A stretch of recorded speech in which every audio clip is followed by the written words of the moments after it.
Hello everyone, আমি কুসুম। আপনাদের সকলকে আমার আরও একটি ভিডিওতে স্বাগত। কাল তো ছিল ক্রিসমাস, আর ক্রিসমাসটা আমি আর বুবুন যেভাবে আমরা দুজন এনজয় করেছি। রাতেই বুবুন ক্রিসমাস ট্রিটা সাজিয়ে রেখেছিল এই আশায় যে রাতে সান্টাক্লজ আসবে আর মর্নিংয়ে ও নতুন নতুন গিফট পাবে। মানে এই জিনিসটা না ও খুব খুব মানে ছোট থেকে এই জিনিসটা বিশ্বাস করে আর মেনে চলে যে সান্টাক্লজ ওকে গিফট দেবে। তো সেরকমই সকাল সকাল যখন গিফটটা পেয়েছে ও এত খুশি হয়ে গেছে, আর ওকে দেখে আমারও বেশ ভালো লাগছিল। এখনকার বাচ্চাদের কাছে ক্রিসমাস মানেই সান্টাক্লজ গিফট দেবে, ক্রিসমাস ট্রি সাজাবে, এইসব। আমাদের সময়টা কিন্তু এমনটা ছিল না। আমাদের কাছে ক্রিসমাস মানেই কেক, মানে বড়দিন আমাদের কাছে যেমন বড়দিন ছিল, আমরা ক্রিসমাস অতটা বলতাম না, আমাদের কাছে বড়দিন, আর বড়দিন মানেই কেক। মানে এইটাই ছিল আমাদের লাইফ। কিন্তু এখনকার বাচ্চারা একেবারে অপোজিট।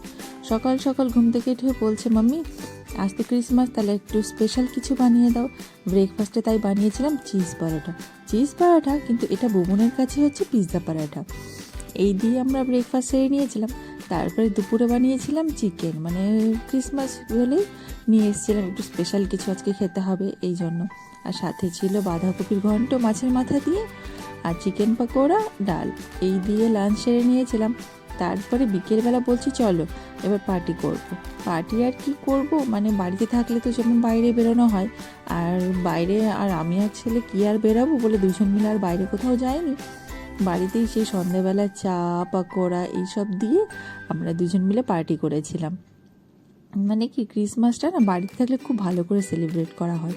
মানে কি যেমন আমাদের বালুরঘাটে আমরা সবাই সন্ধ্যাবেলার দিকে চার্চে যেতাম, ওখানে যেমন মেলা লাগে, তারপরে ওখান থেকে চার্চ থেকে তারপরে আবার চলে যেতাম এক্সপোতে। তো এই করে আমরা ভীষণভাবে এনজয় করতাম বাড়িতে। কিন্তু এখানে তো আর সেই সব তো হবে না, একা একা আমরা মা ছেড়ে আর কোথায় যাব। যে কারণে আমরা ভাবলাম ঠিক আছে, কোনো ব্যাপার নেই, আমরা বাড়িতেই সেলিব্রেট করব। তাই সন্ধ্যাবেলায় যে চা পকোড়া আর সাথে এই কেক, ক্রিসমাস মানেই তো কেক। সকালবেলাও কেকটা কাটতে চাইছিল, আমি বললাম না, সকালে না, আমরা এই কেকটা কাটবো, সন্ধ্যাবেলায় পার্টি করব। এই বলে ও ওই জন্য সন্ধ্যাবেলা কেক নিয়ে বসে গেছে। ভেবেছিলাম না বাড়িতে কেক বানাবো, তারপরে কি হয়েছে, কেক বানাবো সব কিছুই আছে, কিন্তু একটা জিনিসের জন্য আর কেকটা বানানো হয়নি। যে কারণে আর ঠিক আছে, কেকটা যেটা ছিল সেটা দিয়ে আমরা কাজ চালিয়ে নিলাম। এই দিয়ে আমরা কিন্তু খুব এনজয় করেছি। কে বলেছে যে এনজয় করতে হলে বাইরে যেতে হবে? আমরা তো বাড়িতেই খুব সুন্দরভাবে এনজয় করেছি, আর এই দিনটাকে খুব ভালোভাবে সেলিব্রেটও করেছি। তো আমরা মা ছেলেই দুজনেই কাফি বলতে গেলে। এইভাবে আমরা দিনটাকে এনজয় করলাম। আজকের মতো ভিডিওটা এইখানেই রাখছি, দেখা হচ্ছে নেক্সট কোনো একটা ভিডিওতে। টাটা, সবাই ভালো থাকবেন।